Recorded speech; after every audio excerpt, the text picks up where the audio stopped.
This is The Healthy Healer, where true voice is your medicine.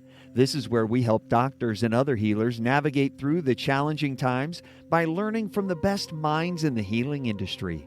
Laugh, cry, and be surprised. It's entertainment, education, and inspiration so you can continue to be the unique and amazing healer you were destined to be. Welcome to humanity. Welcome to The Healthy Healer with Dr. Fred. Hello, everyone. So today we have an amazing guest. Dr. Gigi Samed is someone I've met in the last couple months, and she's just so in tune. And she wasn't always that way. She went through a lot of changes. She got herself challenged and then challenged herself. She really came up with new ideas on how to be the doctor, or how to be a healer, how to be someone to bring her very real self by not even really pretending to be anyone but who she was, and taking assistance from the outside universe. Gigi is really aligned with herself now and has finally found a space where she is a real healer, a representative for women doctors, a representative for alternative treatments, and a representative for just delivering the highest power of healing into the world that any of us could expect to receive. All of Gigi's work is now geared towards her own sense of healing, and as educated as she is through her life experiences, she becomes an extraordinary conversationalist. Enjoy the show. I really, really hope you will and expect that you will. It's just awesome to interview Dr. Gigi Samed. Hello, everyone. It's Dr. Fred, and I am very excited to introduce to you our guest, our special guest for today's show of The Healthy Healer. So Gigi Samed was introduced to me by a mutual friend who I deeply respect, and just the story goes that when he heard and started to learn a little bit more about what I was up to, he said, "Oh, there's just one person I need to have you meet as soon as possible," and he gave me Dr. Samed's phone number. And we were able to connect and have a blisteringly fun conversation on the phone. And since then have had really some good connections. It's very clear that we walk at least enough of a similar path to be able to work and play together into the future. So it was very easy for me to pick Gigi to be an early guest on the Healthy Healer podcast, because as I see it is Gigi might in fact embody what it really means to be a healthy healer in these extremely challenging, difficult times.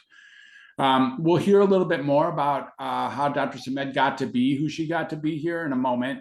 And it's just, before we do so, I just want to acknowledge that the meeting that was arranged by our mutual friend was spectacular. And sometimes we don't know when and how we're going to meet each other. But when we stand aligned with our very self, the world tends to assist. The universe tends to conspire in our direction. And that certainly is the case with Dr. Gigi Samed and myself. So without further ado, I'd like to introduce you, my listening audience, to Gigi Samed. Hey, Gigi, good to see you. Hey, Fred, thank you so much for having me on. So this is going to be fun, because I know when we had our first conversation, we just sort of riffed, and all of the synchronicities and the things that we've been through that we had in common was just, it's just fun. And I love meeting other healers and doctors who've gone through the world and learned to walk through it with their intuition and to see the magic and the miracles that we call synchronicity. So exactly. I'm excited. Yeah, we like to call it synchronicity, and we even like to call it magic and miracles, when in fact what's really here is just the way the world goes. Gigi, tell us a little bit about what you do. I saw a really beautiful post, for instance, just not more than an hour ago on LinkedIn. And I think it really embodies a little bit, at least a good part of your alter ego, or maybe it's really your front edge, tip of the sword ego, of what it is. And I don't mean ego in a negative way, what it is that you do in a life at this point. You are a physician. Tell us a little bit about who you are as a physician right now. Yeah, so I've been an emergency medicine physician since 1998 when I finished my residency. So I finished med school in 95. And it's interesting because it's the I am never changes, but the labels do.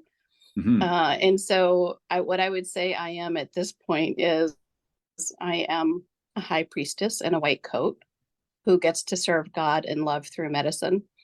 And I had to come to that. It's been quite the journey and the transformation. And I had to go through my own burnout and issues to get there.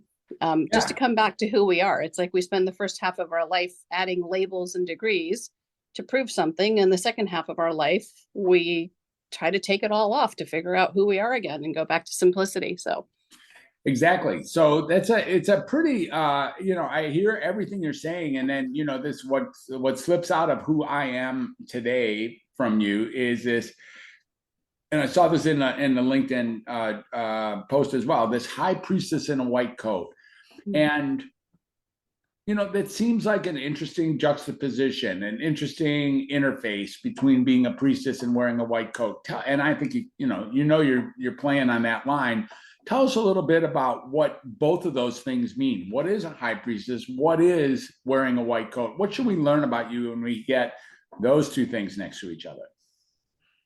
I think the most important thing is that I've reconnected to my true core values. And, whether it was being an 11-year-old who just wanted to be the person that when I touched someone and laid hands on them, the pain would go away, or the young girl that was starstruck by some guy named Jesus who could walk through a room and heal people and no one had to know his name, to where I am now, which is really, for me, a high priestess is someone who serves others, not from a place of ego, but as a conduit. Mm-hmm. And I have always said that I just want to be a conduit for healing and grace on earth.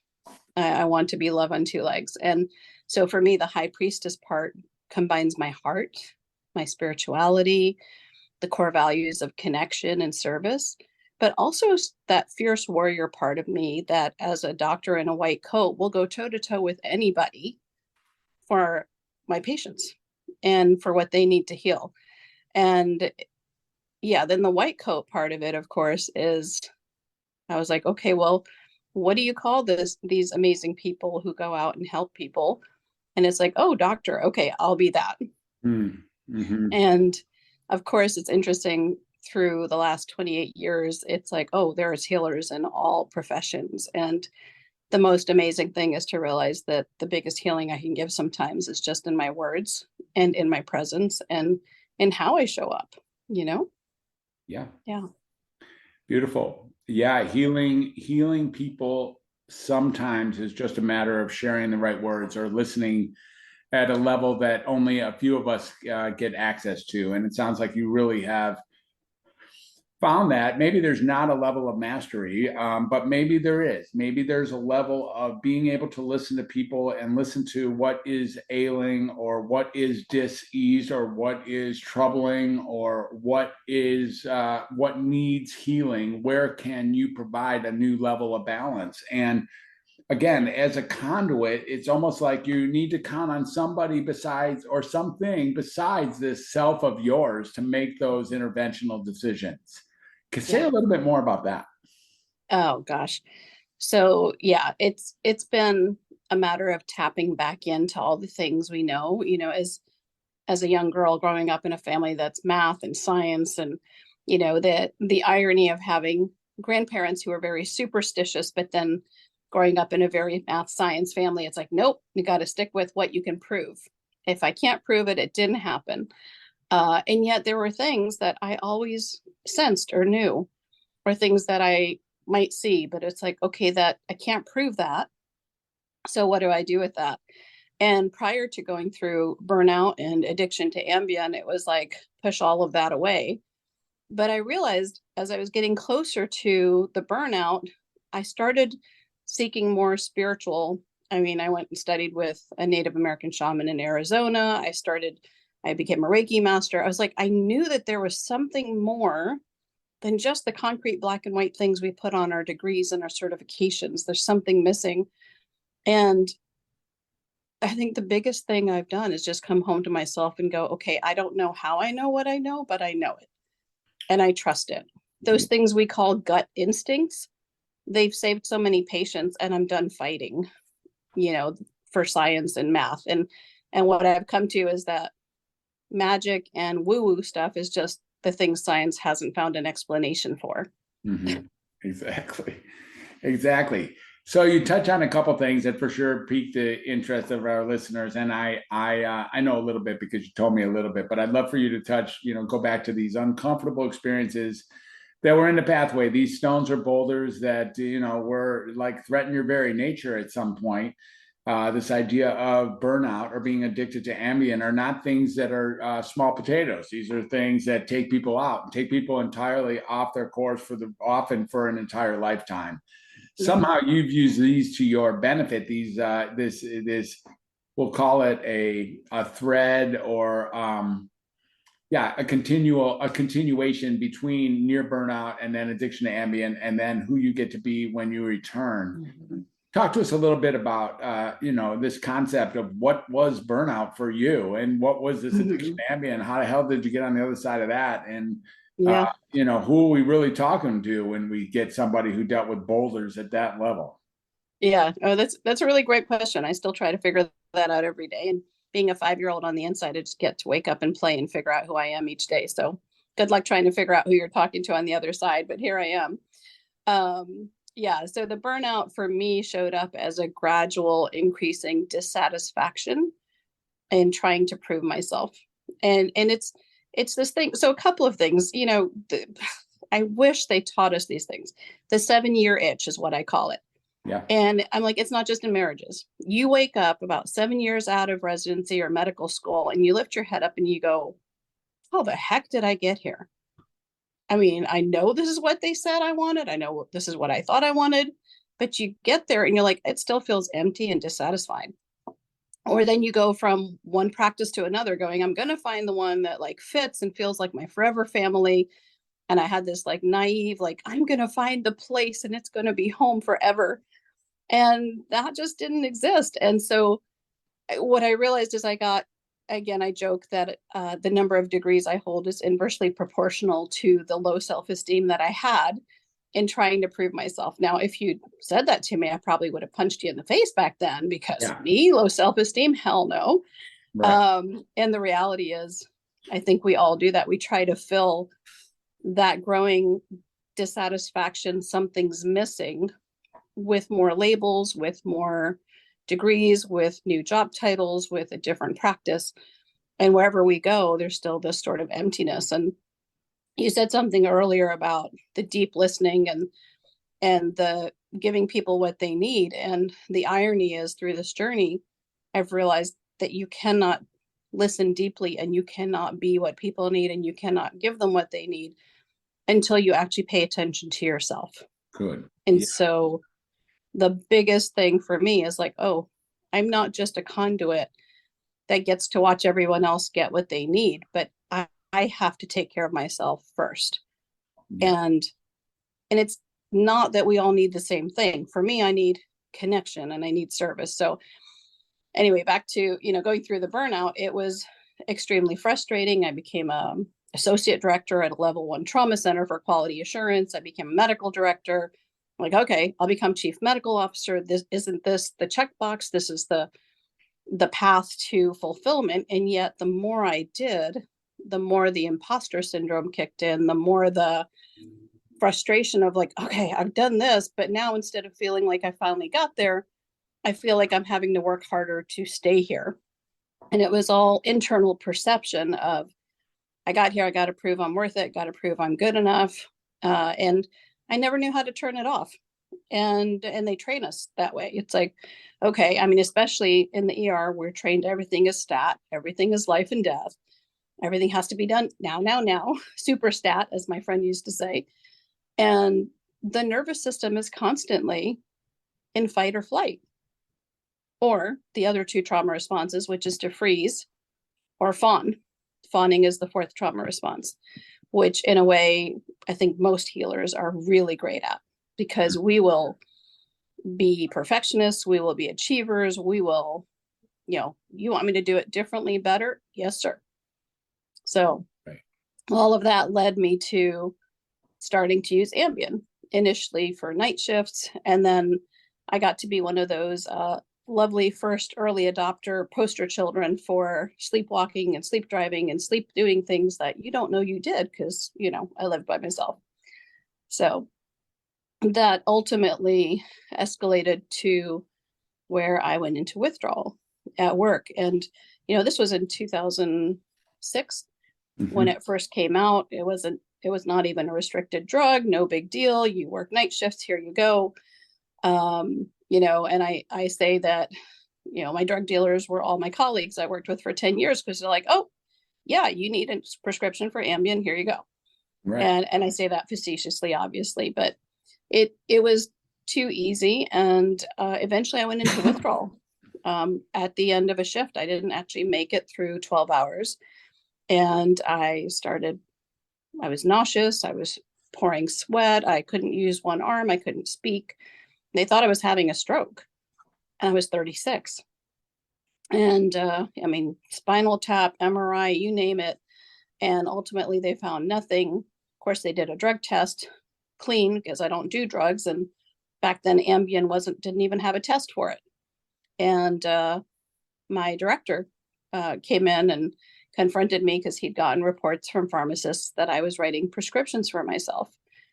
And so there I was, December 23rd, 2006, on the back of an ambulance from my shift to a rehab facility against my will. And whoa.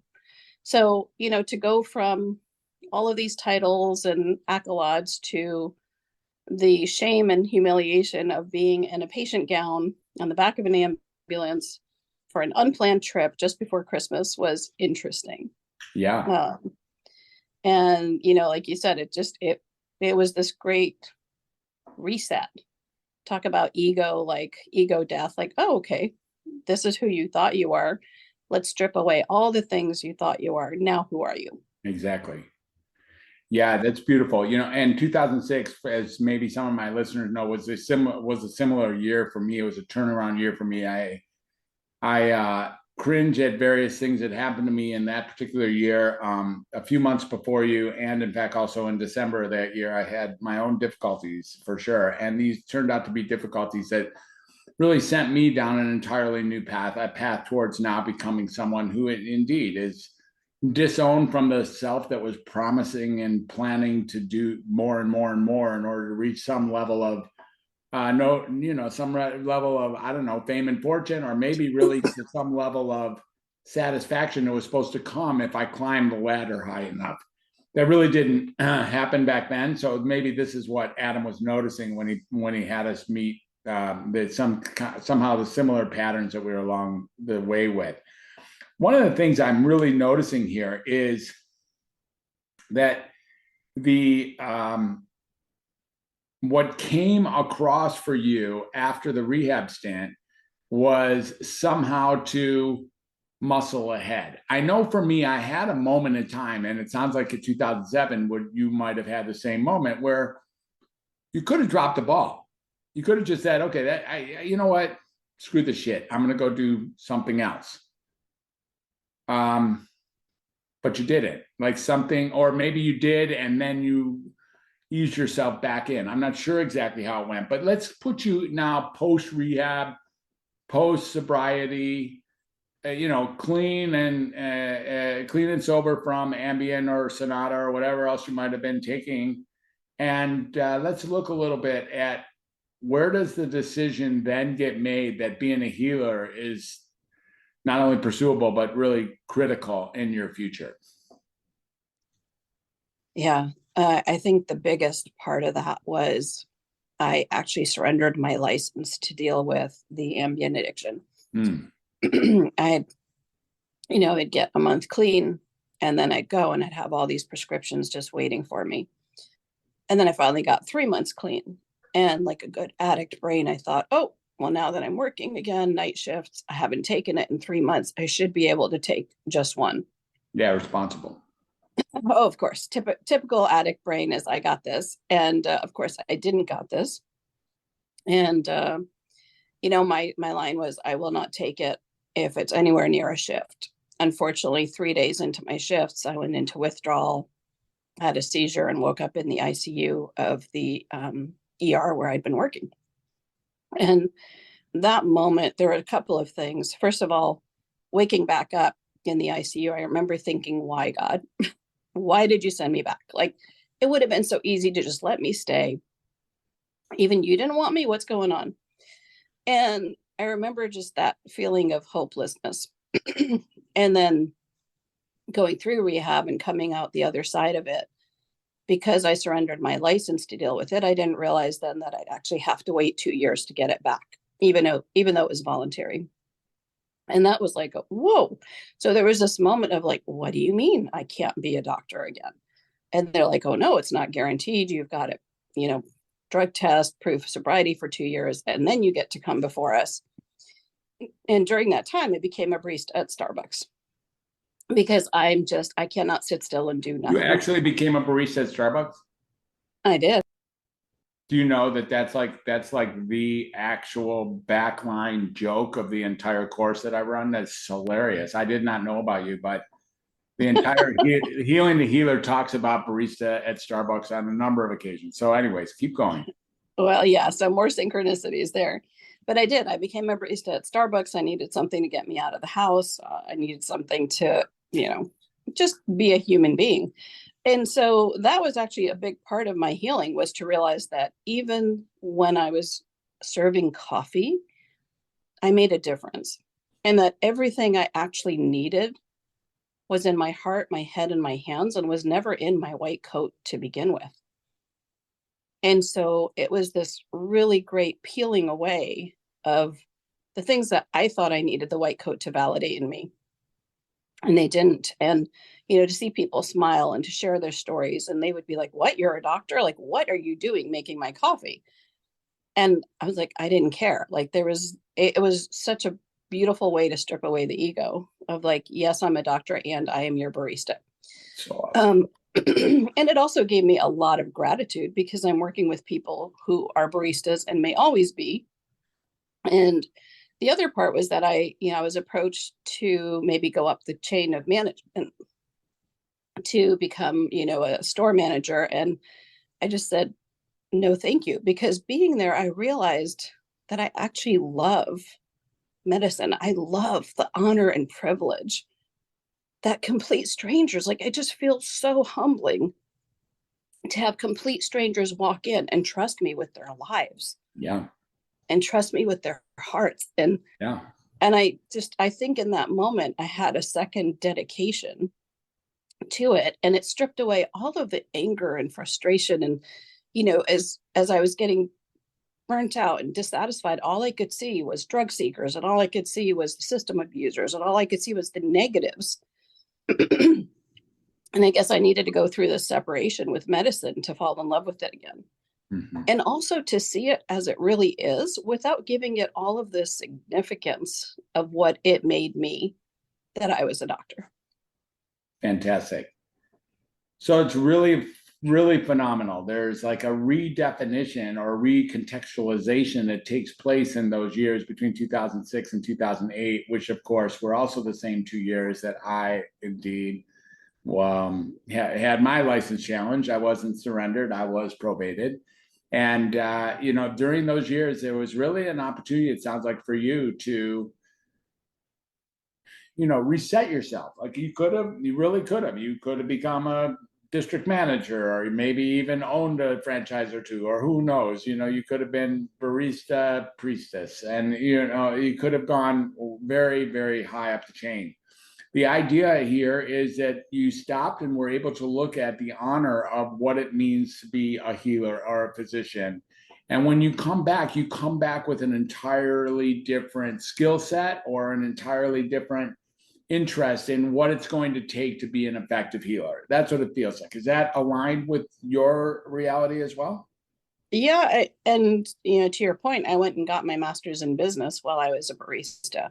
Because I thought, well, what if I never become a doctor again? What can I do with my skills? And when I went back into medicine, it was like, yeah, it was a redefinition of medicine, but it was also a redefinition of myself. And part of it was that I've always been a seeker and I always want to understand. So I was like, okay, I want to know why the heck I sabotaged myself so spectacularly. And, all of it, the parts of me that were in denial, or the parts of me that I denied, the being a woman, in medicine, especially back in 1998, I was the first female ER doctor at this hospital, and you would have thought I was a zebra. And it was like, oh, so having to define a lot of things and let go of a lot of the labels and realize I no longer had things to prove. But in order to do that, I had to confront what was that? I made more in 1 year as a doctor than my grandfather, who was a janitor, made in a lifetime with 7 children. And so there were a lot of core beliefs, I think, that unconscious, for example, that of course I sabotaged myself out of the money and went through bankruptcy and lost the homes because, well, now I'm being disloyal to my lineage. And how can I exceed? And the guilt of having that kind of money with ease when my grandfather had to toil for it and, literally give the shirt off his back some days to keep his family clothed and fed. Mm-hmm. So, so a lot of it was redefining myself in the world and coming up against who was I actually trying to prove myself to? Because the reality is, I thought I was frustrated with healthcare and I thought I was frustrated with the system. But the reality was I was suppressing so much insecurity, anxiety, trying to prove myself that, of course, I had nothing left to deal with the system or to deal with the patients. Interesting. Yeah. Mm-hmm. You had used up all your slack. You had used up the meat on the bone. It was not, there really wasn't room for you to throw what's left of yourself was only some very small percentage of who you really were as a human, because you were spending so much time dancing this other maybe less authentic game. Yeah. Mm-hmm. Yeah. And it's subconscious, that when I work with people, that the biggest thing that surprises them is to realize where some of these things began. And so many times it's childhood. But mm-hmm. I liken it to if you're in the pool and you have a floaty and someone asks you to hold it underwater for a few minutes, no big deal. Hold it underwater for 10 minutes, it starts to be a little more hard. Try to hold it underwater for an hour. Well, try doing that for, 10, 15 years. And all of a sudden, when it lets go, it's like you're exhausted. You got nothing left. And it just comes exploding out of the water one way or the other. And for me, that was I'm not good enough. That led me to be driven. That, I also say that if you're driven, I used to think it was a really great thing, but it means someone else is driving. Yeah. And I was not driving my life. I was driven to perform, to, be good at what I did, but it all came from feeling like I needed to prove myself, whether it was to my dad or to whomever. And I think a lot of us have that, where when something triggers us, for example, my male colleague says something, it triggers me, but it's because I already believe within myself that I'm not good enough and I'm already having to try to work harder and to prove it. So how dare you? Whereas if someone says something to me now, it's like, okay, that's a you opinion. And it doesn't change who I am. Yeah. One of the things I'm hearing, Gigi, it's really wonderful to hear you speak so candidly, rawly, openly. Thank you for doing that. And one of the things I'm really hearing is, that you've gone through a tremendous amount of growth and development and self-actualization, self-awareness.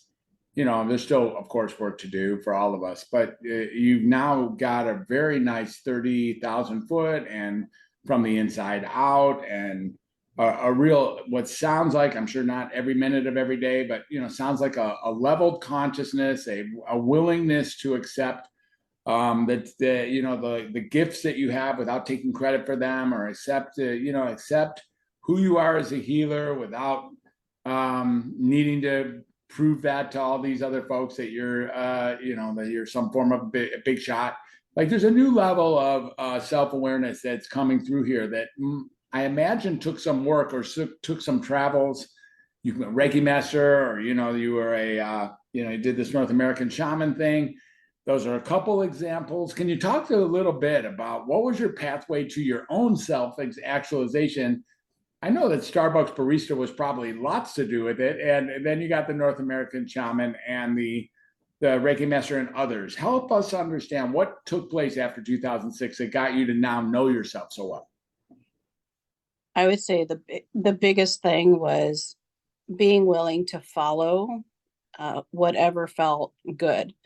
And I remember specifically making a vow to myself that I would never again neglect my soul to the point that it would have to sabotage me so spectacularly to get my attention.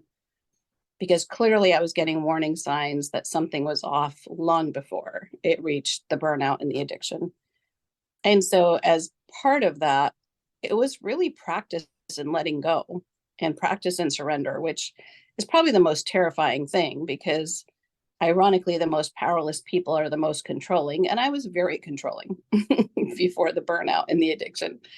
And so, for example, I found this medical intuitive, and her story was amazing, and she'd been an ER nurse for 16 years, and I was like, oh, and she could diagnose people from their aura, and I was like, okay, I'm willing to look into anything now, like no holds barred. I don't care, I'm following me. And so I went to her seminars for almost 5 years, and I remember one of the biggest gifts, actually two of the biggest gifts she ever gave me. One was, she said, true compassion comes from neutrality. And I thought, what? Yeah, it's good.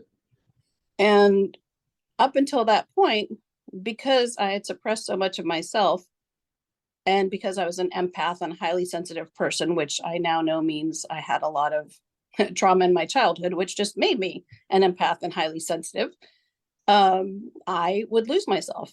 If a patient was hurting, like my emotions would just be jerked around, or, I literally would cry if somebody died. And I still, to some degree, that's normal. And when I was so emotional, there was no room in the space for their emotions. And so it was a huge lesson of true compassion comes from neutrality. And so, okay, well, you say your highest value is service. Are you willing to serve and put your feelings and your ego aside and actually serve and create space for the patient? Mm-hmm. That was number one. Yeah. The second biggest gift she gave me was, I remember we were in Africa on safari, and someone said to her, how do you know when it's your intuition or it's your ego just telling you, yeah, you like this, go do it? And she said, intuition is 7 words or less, and it's always neutral. Now, your reaction to the intuition that comes, that's usually emotional. But she's like, if it's more than 7 words, it's probably your mind and your ego.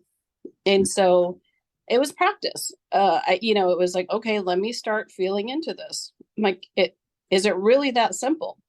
Is it really this emotional GPS thing? And then how do I reconcile that with, no, I'm in the ER. I need to be like logic mind, quick.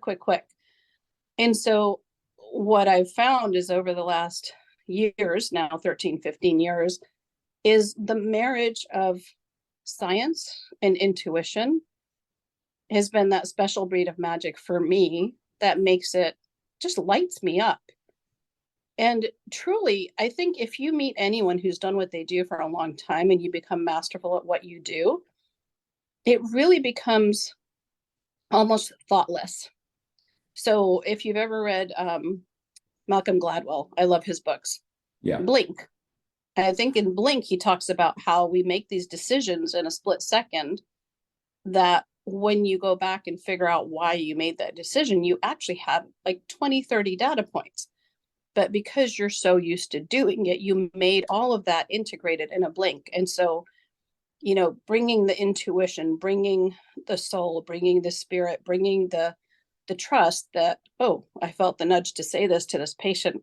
That might be weird. And then I say it and they start crying. And they're like, oh my God, that's exactly, how did you know that? Or what? I'm like, I didn't know that, but I just followed that nudge. So anyone who's ever been a master, if you've ever been in the flow, like when you're really in flow and time flies, you're not thinking. Yeah. But you're doing, but that is the perfect marriage of the intuitive and the logic, which is when you're in flow. Mm-hmm. Beautiful. Amazing. So that is, you now get to say something like that with a fair degree of emphasis. You get to say that as if it at least for now, sits as very true. That flow, flow can be defined as such. I am this idea of giving yourself compassion, or this idea of 7 words or less. I'm trying to think of sentences that are 7 words or less, because if I even a sentence like, I came here to be a doctor. That's 7. That's already, we filled up the slots with that sentence. Is that what happens is that when, and I think I did, by the way, I came here to be a healer. I like that. I like that it's 7. It's like, yeah, that's right, actually. And I wonder, do you have something that's 7 words or less that then paved the way for one of the segments of your way of being afterwards? Do you have a line that's 7 words or less? I don't, because it's those things come from the mind. With the intuition, it's typically just in the moments when I create space and I'm just being in her case, she said, if you have a question, something you're wanting to do, you get neutral, you get centered, then you ask the question, and then you wait to hear the response or feel the response or sense the response, whatever it is. And I remember, for example, again, when she taught us this, I was in Africa, and I said, and I just closed my eyes, and in my mind, I just said, am I meant to move to California? And I heard, felt, sensed one word, no. And I was like, what? So for me, the way I use that 7 words or less is when I'm truly needing guidance or I'm not sure which way to go, I just get quiet and wait to hear the answer or feel the answer. And if I'm not sure, then I don't move. So it's like if no answer is an answer until you get a clear answer. But I don't have a 7-word. Well, you might. Let me help you with it. It's like get quiet and wait for an answer. There you go. Yeah, get quiet and wait. That's less than 7. That's a good one. Yeah. Beautiful. And what is the you have so many great stories, and I you really do. It's riveting, to say the least, some of your stories. I'd love for you to tell us a story that's even coming to mind as you speak now, perhaps speaking to this intuition or this willingness to quiet, even on the back end of, after all, what state do you live in? California. Okay, so we're going to have to reconcile that here. Because the voice told you don't belong here, and there you are. So help us understand a little bit here in the next few minutes, some cool stories that are kind of way the hell out there. Yeah. So at that time, I was not meant to move to California, and this intuitive asked me to come to Idaho, to Sun Valley. Sun Valley. Yep. To be the medical director for a healing center where she would bring multiple modalities together. And my initial instinct was like, heck no, I don't want to go to Idaho from Georgia. And yet bouncing around in Africa, I also didn't want to be one of those people that just follows their guru. And I was like, I'm not going to do that. And yet it just kept bothering me. I was like, why? Like, okay, fine. So I got neutral. I closed my eyes and I was like, am I supposed to move to Sun Valley? And I got one word, yes. Now, immediately after the yes, I was like, what the no? I ignored that. And within 3 or 4 months, at that point, I had become a business partner in a Democratic ER group, which is, unheard of, and it's amazing. And so I had rebuilt things. And I thought, there's no way in heck I'm going to leave all that behind. People are going to think I'm high and back on Ambien to move to, Idaho, potato land. What? So I ignored it. But within 3 or 4 months, everything at work became really hectic. My partners, there was some passive aggressive, like what? And so here I am 4 months later in Idaho, of all places, at another, workshop she's giving. And she looks at me and says, how's your move to Idaho coming? And because she knew I'd gotten a yes answer. And I was like, oh man, in that moment, it dropped in for me that I had taken an oath not to ever ignore my soul's directions. And I had said, if you know, God, if you give me guidance, I'll follow it. And here I was, I've been given guidance. And I was like, nope, not doing it. And so that night, I went back up to my hotel room. I sent an email to my partners, you know, and said, I'm resigning as of, and here's my 120-day notice. And I was terrified. Sure. And the crazy thing is, I got back to Georgia, and all of a sudden, everything at work was like hunky dory again. And I was like, oh, that's right. The universe will kick my ass until I do what I promised to do. And now it's not all easy and peaches and roses. I was like, you know, a week and a half, 2 weeks later, I'm driving home from a shift and I'm just crying and bawling my eyes out going, am I really going to do this? This is insane. You know, and I was like, okay, God, please, like, if this is really you and not just me, give me a sign. And I go out to my mailbox, I get out of the car, you know, it's the apartment mailbox, and I open the thing, and literally the tears, I will never forget, are not even wet. They're not even dry in my face. The tears are still wet. And I open an envelope, and it's a check for just over $10,000. And I'm like, huh? And I was like, if that's not a sign and an immediate answer.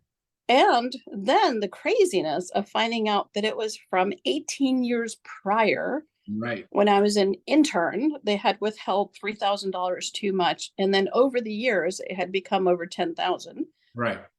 And that the government made them pay it back. And they tracked me down 18 years later. And I was just like mind blown. Yeah. I remember my accountant said to me, you need to frame that. 2 days later, I got a second one for $20,000. And here I had been saying, God, how am I going to do this? I'm still rebuilding after the bankruptcy. I don't have money for the move. And it was like, boom, you are definitely meant to move. Yeah. And so that's literally how, you know, so I ended up in Idaho. And then 2 years later, I'm flying back from Georgia, where I've been working locums. And, you know, this is amazing because basically I thought I was going to Idaho to become medical director of this facility. That never materialized. But what happened is basically it was the universe's way of popping me out of the rat race. Because until then, I didn't know that I could live in one place and work in another. I mean, my group is like, we love you. We want you to come back and work with us. And I said, well, okay, you can pay me an extra 30%, you know, here, pay raise, or pay for my travel. Thinking for sure they'll just pay for travel. No, they gave me the 30% pay raise. I was like, what? And because of that, I was able to live in Sun Valley, work 6 days a month, rack up hotel points and miles, and, you know, just have this amazing life and go do all these things that I never would have done if I were still in the rat race. So that's just one of the woo-woo crazy stories. And I live that way now. Yeah. And, you know, it shows that you're both surrendered and powerful. So you're powerless, powerful, you know, you have an access to your helpers, you know, the helpers that aren't you, and not only the helpers, the guides, the directional creators for you. And, you know, this idea of you swearing never to cross them, it seems to be working out. It's like you actually have a life that is aligned with your soul, that you can get things done that perhaps most people can only dream of, that you do have a blessed life. Yeah. And the blessing is that I see all of it now as a blessing. And, you know, that addiction was the worst thing and it was the best thing. And now I realize that no matter what happens to me, all I have to ask is, what will I say 5 years from now was the best thing about this? Mm-hmm. And it automatically switches things around. Beautiful. Well, Gigi, we could keep talking, you know that, and we will keep talking and you know, off air, but we do have to kind of taper this one down now. If you had one thing to say to our listeners, and many of them might be doctors who are wondering why the hell this isn't working like they hoped it would, or wondering what is their future like so that they can be more aligned with who they are as a healer, might you give, if you were able to give a sentence or two of recommendation, given who you are now as an emeritus or even as a high priestess, what might that be? I would say stop living a life of slow suicide. Mm-hmm. I would never have committed suicide, but I knew that there were days I would have been just fine if I didn't wake up. So stop settling, stop accepting, stop living a life of desperation. And if you are feeling frustrated, it's because you know that you're living a B+ life and everybody else is applauding you as if you're living your A+ life. Beautiful. Yeah. So look at where are you settling and start there. Fantastic. Really great. This is what we're here to talk about exactly. I know you weren't entirely certain of the topics, that whether or not we could really capture the essence of what the Healthy Healer or the course, the Healing the Healer course, really is intended for. But you've done no one's ever going to do a better job than what you just did, Gigi. So thank you so much for being on the show. How do there's going to be some people who listen to this who want to follow you or learn from you or like ask you questions or see what kind of food you're posting on Instagram. How might they find you? So the website is www.drgigisamed.com. So www.drgigisamed.com. Mm-hmm. And the Instagram is also at Dr. Gigi Samed. So same thing, DRGIGISAMED. Drop me a Facebook message, Instagram, whatever. I am always here. And, I do master classes from time to time to teach people the drive behind their driven. And I also do some called soul medicine for the driven woman physician. And I love people. I love playing. I love creating. You do. I love your love and you're playing and you're creating. It's super cool. Thanks for those positive vibrations. Thanks for donning yourself on the show. It's really been great to see you and to have this conversation with you. Folks, that was Dr. Gigi Samed, and it's just been an honor. I just feel like, my future has also been set in a new level of alignment as I now get to interview or present to you, my listeners, people who have gone through it, people who have lived a life, people who are facing challenges just like you and I are, and who have found a way to make their life work or on their way to finding their way to make their life work. And that's what the Healthy Healer is all about. So thanks for stopping in. Thanks for listening. And we will catch you in the next episode. We're 2 times a week. 1 time a week we interview, and 1 time a week you get to hear from me about anything that might be going on in the world that week. And so we'll catch you on the flip side. Gigi, thanks again for being a guest. You were wonderful. We'll catch you on the flip side as well. Thanks, Dr. Brad. Folks, wasn't that just amazing? Dr. Samed has been through a life, right? And here she is now, calling herself the High Priestess. With a white coat. And, she actually went through that interchange of leaving medicine and then getting an opportunity not only to hopefully heal herself, but then to take that healing and move it into a newly contextualized, newly reconstructed way of how to be a doctor and how to be a healer, how to even take advantage of being a shaman, of getting, alternative treatments, and really stepping into her emergency room work, where right now she is just an exquisite example of a healer who's doing what's right for the world. Each of us can learn from someone like Dr. Samed about how to step into a life that really works. And as she says, in the end, really no longer needing to live a life of slow suicide. Dr. Gigi doesn't live a life of slow suicide. And for that reason, the conversation that we had was just simply educational, entertaining, and deeply inspiring. What a gift it was. I hope you enjoyed it as much as I did.